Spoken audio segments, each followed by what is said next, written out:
불안정한 세상을 살아가면서 우리는 인생에 의미를 들 때가 많습니다. 예기치 않은 일들을 당하거나 또 좋은 일도 생길 수 있겠지요. 근데 그런 인생 가운데 가장 우리가 많은 물음표, 의문을 달 때가 있습니다. 그것은 대중 가사에도 많이 나오죠. 사랑에 대한 의문입니다. 나를 사랑한다 해놓고 날 버린 남자라든지 이런 이야기 많이 나오잖아요. 거기서 말하는 사랑은 전부 사랑을 다 노래합니다만은 끝이 전부 다 좀 안 좋아요. 과연 이 사람이 나를 사랑한 게 맞느냐? 한 번쯤은 확인해 보고 싶기도 하잖아요. 자녀가 부모가 나를 사랑을 맞는지, 또 부부가 서로 사랑이 맞는지, 또 우리 성도들 간에도 그렇겠죠. 또 서로 사랑이 맞는지 한 번쯤은 의문이 들지요. 또 계속 듭니다. 어느 부부가 결혼을 하고 행복하게 나름 잘 살아오고 있습니다. 그런데 그 여자분, 아내 쪽에서 늘 한 가지 궁금한 것이 있습니다. 무엇인가 하면 남편이 한 번도 나에게 여보 사랑해요 하는 말을 안 해준다는 겁니다. 그래서 늘 궁금해서 참다가 다른 부부들은 보면 그런 말도 자주 해주니까 참 좋기도 하고 행복하기도 하겠다 생각이 든데, 아무리 기다려도 그 말을 안 해주니까 드디어 용기를 내서 입을 열어 얘기합니다. 여보, 나는 당신을 사랑하는데 당신에게 정말 한 가지 꼭 들어보고 싶은 말이 있어요. 그게 뭐지요? 그러니까 당신이 나를 사랑한다는 말을 해주는 겁니다. 그때 듣고 있던 남편이 놀라운 대답을 합니다. 어떤 대답을 할까요? 나는 이미 결혼 선서할 때 당신 사랑한다고 약속했어요. 그 이후로 내 마음은 한 번도 변한 적이 없어요. 만약에 내 심정이 바뀌면 그때 이야기해 줄게요. 이게 어떤 고백입니까? 사랑한다는 말입니까? 남자의 굳은 사랑입니다. 변함이 없는 사랑이죠. 아주 무거운 그 마음에서 나온 사랑입니다. 그러니까 사랑한다고 굳이 또 말할 필요가 없다는 겁니다. 우리가 살아가면서 정말 우리에게 가장 어쩌면 힘든 상황이고 외롭고 어려울 때가 있습니다. 늘 그럴 때 우리는 반드시 이 한 가지 의문을 하고 싶은 분이 계셔요. 누굴까요? 예수님이죠. 그때마다 이런 말을 할 겁니다. 주님, 정말 저를 사랑하십니까? 주님이 사랑하시는데 왜 나에게 이런 일이 그 다음에 붙지요? 의문점이 더 붙습니다. 사랑한다면 모든 것이 좋아지고 평탄하고 순탄해야 되는데 주님이 나를 사랑하시는데도 불구하고 왜 나에게는 물음표가 붙지요? 우리 성도님들의 마음은, 심정은 지금 어떻습니까? 주님이 나를 사랑하신다는 거 믿으십니까? 사랑하시긴 사랑하시는데 그래도 물음표가 붙을 수 있겠죠. 지금 내 상황을 연결해 보면. 그래서 오늘 이 말씀은 우리가 지난주에 이어서 주시는 말씀이죠. 지난주에 우리가 함께 15절에 이미 말씀을 나눴습니다. 예수님이 제자들과 함께 조반을 드시고 난 다음에 시몬 베드로에게 찾아가셔서 말씀하시기를, 시몬아, 네가 나를 여기 있는 모든 사람들보다, 아니면 여기 있는 이 모든 것보다 나를 더 사랑하느냐? 그렇게 예수님이 먼저 질문을 하셨죠. 베드로가 차마 입이 10개라도 예수님께 사랑한다는 말을 할 수가 없다는 것을 예수님이 아셨기 때문입니다. 그래서 그때 이 시몬 베드로가 예수님께 대답을 하죠. 내가 주님을 사랑하는 줄 주님이 아십니다. 사람의 말도 아니고 예수님이 그렇게 사랑하신다고 했으면 그것으로 확정된 거 아닙니까? 그럼 베드로도 주님이 나를 사랑하시니까, 내가 비록 주님을 부인하기도 했고 그랬지만 주님이 나를 사랑하시는 거구나. 그래서 사랑이 확정됐습니다. 그래서 우리가 함께 나누기를, 어떤 상황이 있든지 주님이 나를 사랑하신다는 거, 그걸 확신하고 의지한다면 우리가 다시 일어설 수 있고, 또 주님이 원하시는 것은 주님을 사랑하는 것입니다. 어떤 일이라든지 사역이라도 할지라도 주님을 사랑하는 것이 우선이지 그것 없이 어떤 일 중심으로 사역 중심으로 하는 것 그것을 주님이 원하시는 것은 아니다 하는 말씀을 우리가 드렸습니다. 그래서 온전한 지혜와 회복은 예수님을 가장 사랑하는 것. 그래서 우리가 아까도 찬송을 했습니다마는 주 예수보다 더 귀한 것은 없다 하는 이 사랑의 고백을 드릴 때 주님이 우리를 회복시키고 우리에게 은총을 내리시고 우리의 모든 허물을 덮어주신다. 그렇게 우리가 말씀을 나눴습니다. 그러면 오늘 주님이 다시 말씀하실 필요가 있습니까? 똑같은 상황에서 주님이 오늘 16절에서 두 번째로 이르시되 요한의 아들 시몬아 네가 나를 사랑하느냐 그렇게 또 물으십니다. 그래서 베드로가 또 대답합니다. 내가 주님을 사랑할 줄 주님이 아십니다. 거기까지는 한 번으로 부족하니까 좀 더 구체적으로 확정시켜 주시기 위해서 그랬는 것다 이렇게 생각할 수가 있습니다. 그런데 세 번째 주님이 또 물으십니다.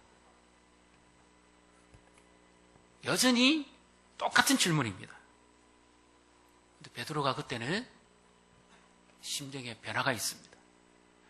그러면 주님은 왜 똑같은 질문을 세 번씩이나 하셨을까요? 흔히 하는 말로 우리나라 말로 삼세파이다. 한 번 하면 아까우니까 사랑한다는 것은 많이 할수록 좋으니까 세 번이다. 그래서 베드로가 입에서 차마 나오지 않는 그 말을 내가 너를 여전히 사랑하고 있다고 하는 이것을 오히려 더 되새겨 주시기 위해서 주님이 지금 질문하신 것이 아닌가 이렇게 생각을 해보게 됩니다. 여기에 주님의 어떤 의도가 있습니다. 잘 보시면 우리가 한글 성경이기 때문에 어떻게 보면 표현이 비슷하기 때문에 거의 차이가 없습니다. 그런데 조금 더 분석에 들어가 보면 차이가 있습니다. 15절에 주님이 내가 나를 사랑하느냐 했을 때는 어떤 한 부분 더 들어갑니다. 무엇이 들어가지요? 예, 이 모든 것들보다 이 모든 사람들보다 사랑하느냐 이 말입니다. 이것은 최고의 사랑을 주님이 지금 말씀하시는 거죠. 원어로 치면은 아가파오라고 하는 아가페적 사랑을 숭고한 사랑을 지금 주님이 말씀하셨습니다. 그래서 베드로가 내가 주님을 사랑할 주님이 아십니다. 이렇게 고백을 했어요. 근데 오늘 본문에 똑같이 16절에는 주님이 네가 나를 사랑하느냐 물으셨을 때는 숭고한 사랑 아가파오로 물었습니다. 그런데 거기에는 15절과의 차이점이 있습니다. 한번 보십시오. 어떤 내용이 있습니까? 이 모든 사람들보다가 없지요. 네가 나를 사랑하느냐? 그렇게 물으셨어요. 그리고 이제 17절에는 우리 한글 성경으로는 도무지 구분이 안 갑니다.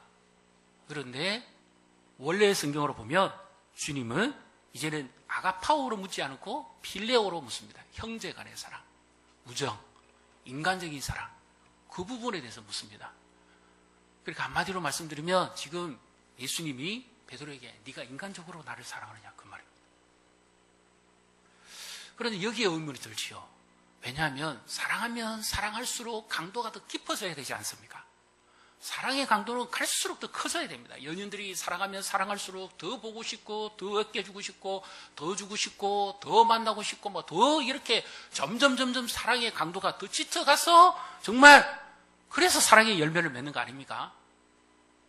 부모의 자녀 사랑도 내리 사랑이고 희생적 사랑인데 낳은 사랑도 크지만 기른 사랑도 얼마나 크고 점점 더 안 큽니까?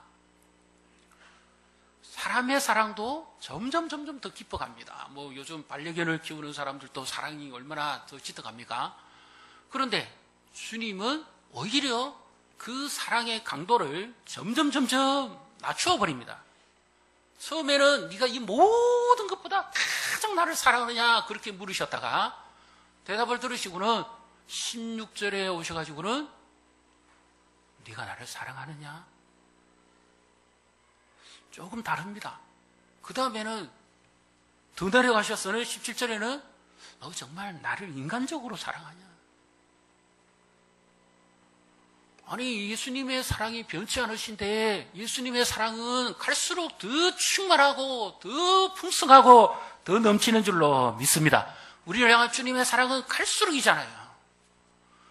로마서에도 보면 우리를 그리스도의 사랑에서 끊을 자가 아무도 없다고 주님이 말씀하셨지 않습니까? 그런데 여기서 왜 예수님이 이 사랑의 강도를 점점점 더 크게 하셔야 되는데 점점점 작게 하십니까? 여기에 의문이 있다는 겁니다. 여기에 어떤 의도가 있다는 거예요. 오늘 주님이 우리를 사랑하시는데 이 세 가지 사랑으로 주님이 우리에게 물으실 수가 있습니다. 어떤 분에게는 15절에 해당되시는 분이 있고요. 어떤 분에게는 16절에 해당되시는 분이 있고 어떤 분에게는 17절에 해당되시는 분도 있을 겁니다.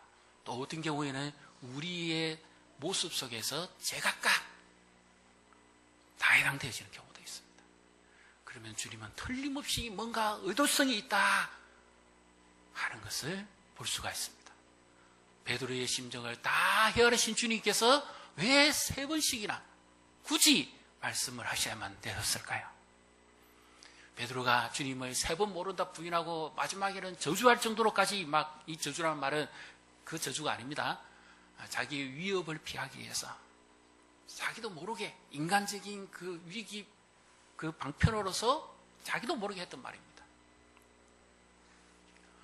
그래서 그 위기를 벗어났지요. 그러니까 자기 과거의 한 일 불과 얼마 됩니까? 예수님이 부활하시고 지금 세 번째 나타나셔서 만나 주실 때니까 불과 길어봤자 한 1, 2주 정도 상관인지 잘 모르겠어요. 40일 안팎입니다. 누구보다도 자기의 그 아픔과 고통을 베드로 자신이 잘 알고 있습니다. 그래서 주님이 세 번씩이나 그것을 아시고 다시 되뇌겨 주신다. 1차적으로 생각해 볼 수 있습니다. 그런데 주님이 여기서 말씀하시는 것은 그것도 포함입니다. 그것도 포함입니다. 그런데 지금 베드로의 내면을 주님이 아주 깊이 통찰하셨습니다. 베드로가 대답하는 그 가장 깊은 내면에 베드로도 모르는 한 부분은 채워줘야 될 주님의 사랑의 필요가 있다는 거였죠. 오늘 우리에게도 그렇습니다. 우리가 주님을 사랑한다 그러고 막 요즘 젊은이들 찬양하고 울고 불고 찬양가에 다 나오지 않습니까? 가사에 결단도 하고 그렇게 살 때도 있고요. 또 주님 보시기에 정말 죄송스럽고 부끄러울 때도 있잖아요. 그래 감히 주님 앞에 사랑한다고 할 수가 없습니다. 우리가 감히 어떻게 주님 앞에 뭘 부탁드릴 수도 없을 때도 있어요. 좀 창피하기도 하고. 그런 것도 다 주님이 아십니다. 그 주님이 왜 그럼 여기서 말씀하시냐? 사랑은 뒤로 물러가는 것이 아니다 하는 것입니다. 지금 베드로는 시몬은 자기가 생각했을 때 자기가 예수님 부인한 것 그것만 생각하고 부끄러워서 고개를 숙인다 생각했는데 예수님은 이미 과거는 묻었다고 말씀하신 겁니다. 그러나 지금 너의 상태를 봐라. 내가 너에게 내 양을 맡겼지 않느냐. 네가 정말 나를 사랑한다면 내 양을 지금 맡고 있어야 되는 거 아니냐. 그런데 너는 왜 여기 와서 물고기 잡냐. 이 물고기 잡는 거는 너의 과거로 돌아가는 거 아니냐. 사랑은 뒤로 돌아가는 것이 아니야. 사랑은 오직 앞만 보고 가는 거지 뒤로 돌아가면 안 돼. 너 과거로 돌아가서는 안 돼.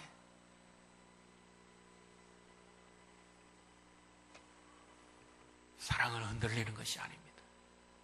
내게 무슨 일이 있든지 없든지 어떤 상황이든지 간에 주님의 사랑은 여전히 흔들리지 않는 줄로 믿습니다. 그래서 주님이 베드로에게 지금 너 봐. 너 나에게 입으로는 지금 그렇게 사랑한다 하지 마. 너 지금 너 위치는 어느 정도에 있느냐? 너의 영적인 상태는 지금 어디에 있는 줄 너도 지금 모르고 그렇게 말하고 있지 않느냐? 뒤로 돌아갔어는 안 돼.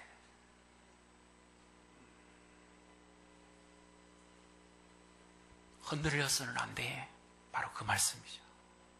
그래서 주님이 나중에는 베드로가 깨닫지 못하니까 어떻게까지 말씀합니까? 그러면 네가 나하고 있었던 정이 있지 않냐? 그것은 변하지 않겠지.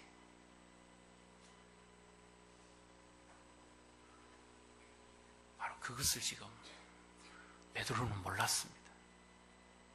주님이 그것을 깨닫게 해주시기 위해서 너는 지금 이 자리에 여기 있을 사람이 아니야. 여기서 물고기 잡고 살 사람이 아니야. 너는 정말 나를 사랑한다며 내 양을 맡고 내 양을 치고 내 양을 인도해야 돼. 그것이 네가 보여주는 나의 사랑이란다. 그러면 네가 첫 번째, 두 번째 질문에 차마 그렇게 대답을 못했다 할지라도 그러면 너와 나 사이에 세 번째 이 우정은 변함이 없겠지.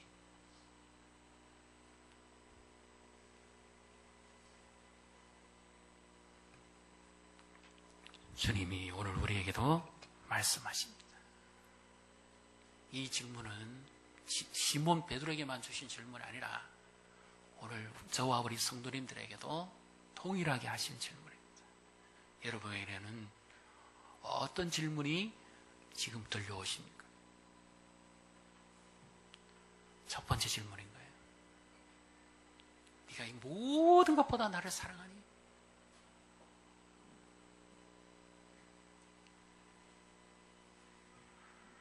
아니면 네가 나를 사랑하느냐? 아니면 너와 나하고 인간적으로라도 정이라도 있나? 그거는 변함이 없겠지.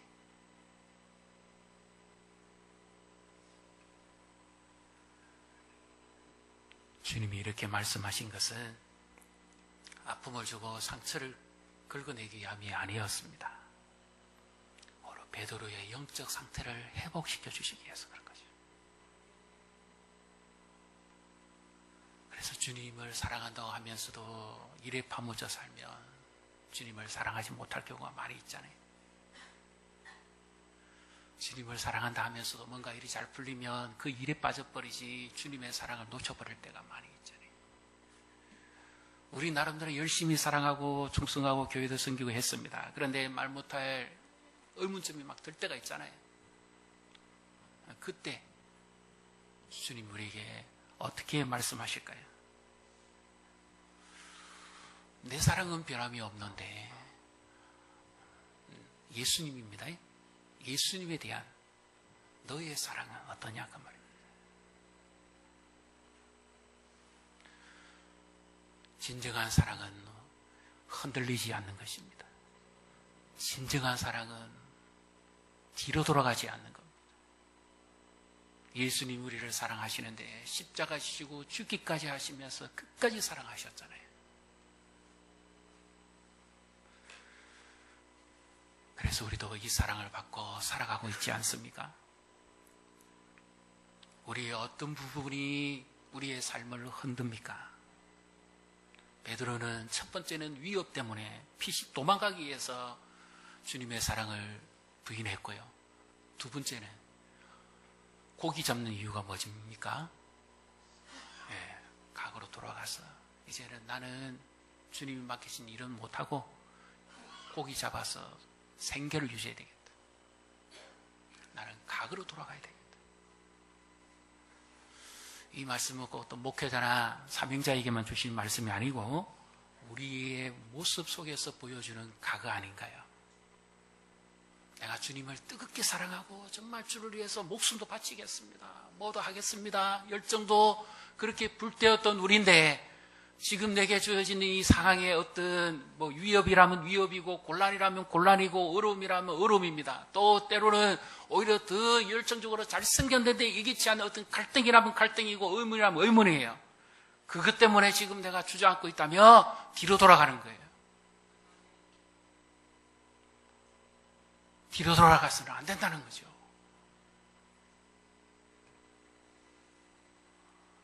그래서 주님이 우리도 몰랐던 가장 내밀의 그 부분에 그것을 끄집어내서 다시 살려내시기 위해서 주님이 이 질문을 하시는 겁니다. 주님이 우리를 몰라서 이런 질문을 하시겠습니까? 사랑하느냐? 정말 사랑하느냐?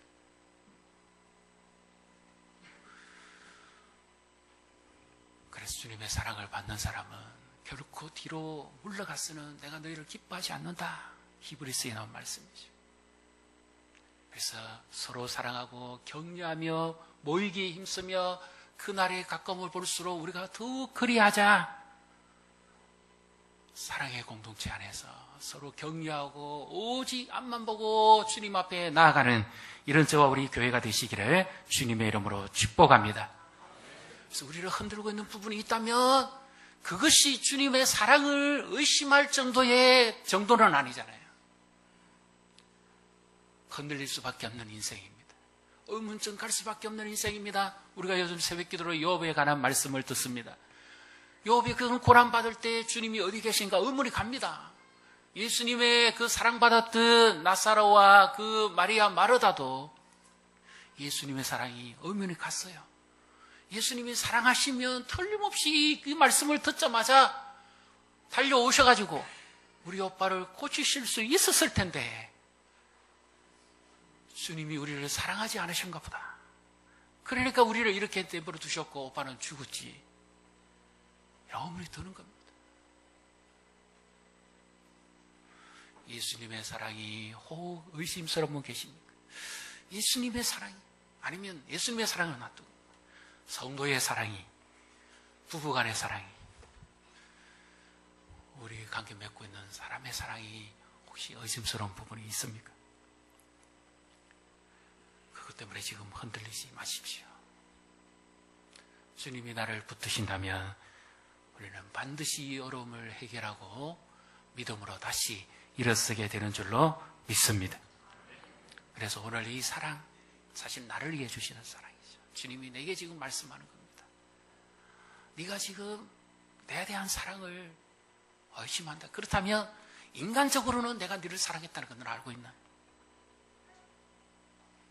그것만큼은 변칙이 없겠지.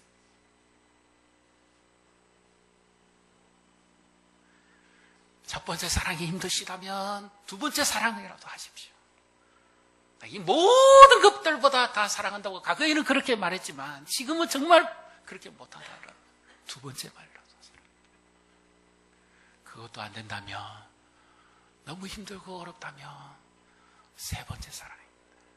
주님, 제가 정말 지금의 상황에서는 정말 주님을 그렇게 사랑한다고 고백하고 그렇게 말하고 싶지만 지금의 상황으로서는 제가 그렇게 말씀을 못 드리겠어요. 그러면 세 번째 사랑. 주님이 아시잖아요. 제가 그래도 인간적으로는 주님을 사랑했다는 거. 지금도 그렇게 사랑하고 있다는 거. 그건 아시겠죠. 그래서 오늘도 우리를 향한 이 사랑 변하짐이 없습니다. 요한일서 4장에 나오는 말씀처럼 사랑하는 자들아 우리가 사랑하자. 사랑은 하나님께로부터 났으니까 우리가 서로 사랑하자.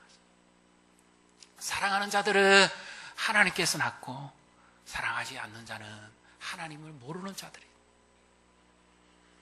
이 모든 사랑의 가장 결정이 바로 예수님의 사랑입니다. 예수님 우리에게 이 흔들리고 의심 많고 의문 많은 이 인생의 질문에 사랑으로 확증시켜주기 위해서 사랑으로 못을 받고 사랑으로 우리를 이끌어 가시기 위해서 오늘도 우리에게 찾아오신 줄로 믿습니다. 지금 주님이 내가 너를 이렇게까지 사랑한다 하는 것. 이 음성을 들으시기를 바랍니다. 그래서 흔들리지 마십시오. 그리고 뒤로 돌아가지 마십시오. 오직 앞만 보고 부족해도 연약하도 힘들어도 여러 가지 곤란한 인생의 문제가 있어도 끝까지 주님을 사랑한다면 반드시 그 주님의 사랑은 배신하지 않고 인간의 사랑은 배신이 많아요. 변절도 많습니다. 베드로도 그랬잖아요. 베드로 인간적 사랑 보여주지 않습니까? 지금 자기 자신의 위협함을 피하기 위해서 인간적으로 지금 주님을 모른다 하지 않습니까? 그러나 주님의 사랑은 결코 변하지 않습니다. 결코 흔들리지 않습니다. 그래서 우리도 흔들리지 말고 끝까지 주만 의지하고 나아가시기를 바랍니다. 그래서 오늘 이 주신 이 사랑 붙들고 다시 일어서십시오. 주님이 나를 사랑만 해주신다면, 내가 주의 사랑 안에만 있을 수만 있다면 우리는 다시 회복할 수가 있습니다. 그리고 우리 다음 세대에 이 어린 양을 먹이라. 물론 성도들 간에도 어린 연령에 속한 분도 있고 또 초신자들도 있고 새가족들도 있습니다. 우리 모든 성도들 다 포함됩니다. 그러나 주님의 사랑을 모르는 자들이 어린 사람들입니다. 미숙한 사람들의 특징은 다 자기 위주로 살아가지 않습니까? 요한 1서에도 계속해서 나오지 않습니까? 사랑하는 자들아, 청년들아, 아비들아, 어미들아, 사도 요한이 계속 이 호칭을 번갈아 가면서 합니다. 그것은 영적 성숙도에 관해서 말씀하고 있는 거죠. 그래서 우리가 이 사랑을 서로 실천해 갈 때 우리의 사랑이 그만큼 성숙해지고 우리 교회가 주님 보시기에 더 아름다운 그런 사랑의 공동체가 되는 줄로 믿습니다. 그리고 우리 다음 세대를 살리는데 우리가 오늘 교사 헌신 예배도 드립니다만은 우리가 조금 더 우리의 다음 세대를 살리는데 우리 교사들의 수고와 어려움을 위해서 기도해 주시고 섬겨 주시고 또 우리가 성도 간에도 서로 사랑하고 아껴주고 이끌어줌으로 하나님이 기뻐하시는 놀라운 사랑을 이루어 가시기를 주님의 이름으로 축복합니다.